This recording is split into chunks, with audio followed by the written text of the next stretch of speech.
Today we have a bite-sized topic relating to tops once again. This time it's relating to redemptions and a recent announcement they've made. Now, most of you would have seen what I'm about to talk to, but you probably haven't seen it talk to the lens that I'm going to cover because it might not be as rosy as what it's currently being made out to be.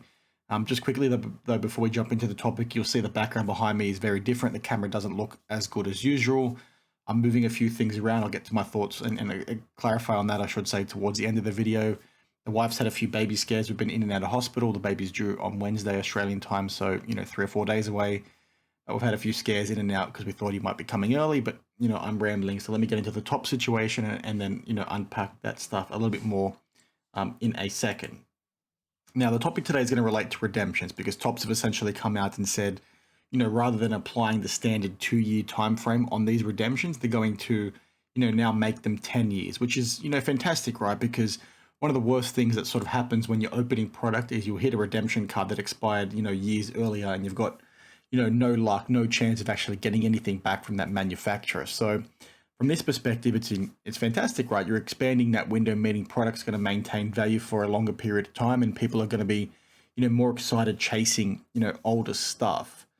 The area that I get a bit concerned with this is sort of what this means from a manufacturer's perspective. I would really like to see Tops, and if Panini follows suit on this, them too, sort of clarify what it actually means for the autographs in the first place. Because immediately when you see 10-year window, you're like, fantastic for the things that I just mentioned. But the fact that there's now a 10-year window, does that mean these manufacturers and printers and card companies are going to drag their feet even more in order to get these athletes to sign them in the first place? In the past, you've got big athletes that are, going to be redemptions in a product, and there's a 2-year window, and because that's the focal point for that product, typically the manufacturer, even though they do drag their feet, are still going to push to have that thing in time before the window closes, right? Because if it's a Cristiano Ronaldo, like we've seen in some of these soccer products, he signs quite late. They're trying to push really hard because he's the key, signer within that product. They want to try and get it there before the deadline as much as possible. But now, because the window is 10 years, does that mean we're going to see some of these athletes that are, signing for a product in, 2023, as an example, that are now not going to sort of have that product fulfilled for another 8 years? Does it give the, the manufacturer more opportunity to drag their feet? I think yes, and I really would like to hear some insight from you guys. Obviously manufacturers are going to drag their feet regardless, but it'd be kind of cool for them to sort of say, yes, we're still going to try and get the autographs in hand within 12 to 24 months or something along those lines, but we're just expanding the window to be 10 years. That 10-year window is fantastic. It just wouldn't make a whole lot of sense to expand that window to get to the 10th year and still have that athlete not sign those cards. That's sort of what I'm getting at here, and I want you guys to maybe share your thoughts on that, because maybe I'm missing something. Now, the other thing that's really interesting as well is that, 1 year ago, we had over 70,000 redemptions owed to collectors. Today, that number is 10,000. So they've basically wiped off 60,000 redemptions from their book. It's a pretty big liability. The one question I'd have for Tops here is, how many of those were actually fulfilled with the card itself, or how many of those were compensated with other cards or points?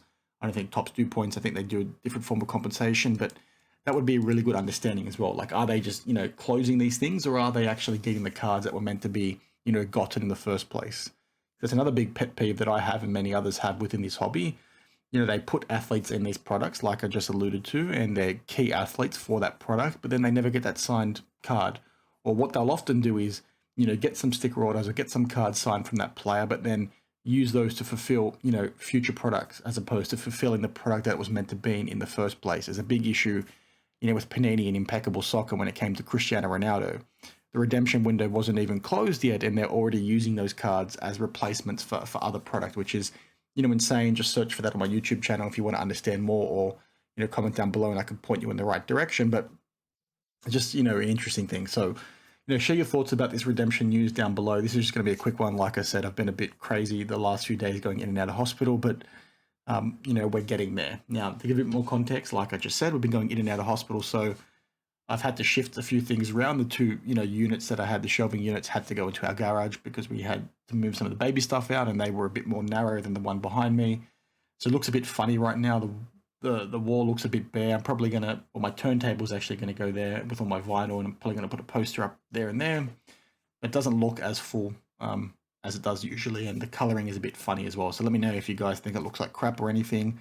I do have, my new camera that I filmed the vlog in Macau back in December that I haven't set up yet. That blurs the background, so you won't see much of it anyway. But let me know what you guys think about the background. I turned the camera on just now and I realized it looks a bit funny. Just going to take some time getting used to.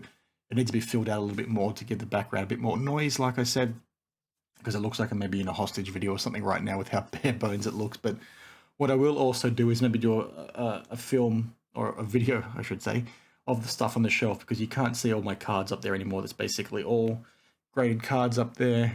So I'll show those off, and I'll show off the Back to the Future stuff behind me as well, because that's what it looks like. I didn't like how it was sitting on the two shelves previously. Now I've got them all on one shelf, which looks a lot nicer, and I needed a bigger shelf to give more context.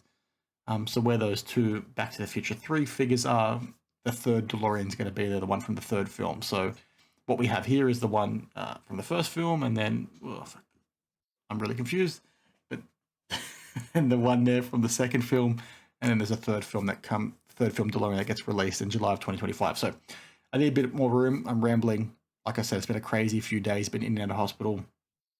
Everything's a-okay. They were just the Braxton Hicks, the fake contractions, as many of the dads out there will maybe attest to. They've probably experienced those before, but I'll try and fill this out a little bit more. Like I said, the new camera blurs it anyway, but I'm keen to hear what you guys have to say. What also would be good to hear is, currently, or what I had previously was 2 different lighting setups, so I could change the colors individually. Let me know if you think the solid color is better or not. It's going to be a bit quirky to try and get 2 colors going, but again, it is what it is. Let me know your thoughts. As always, I appreciate you guys, and I will see you in the next one. Cheers.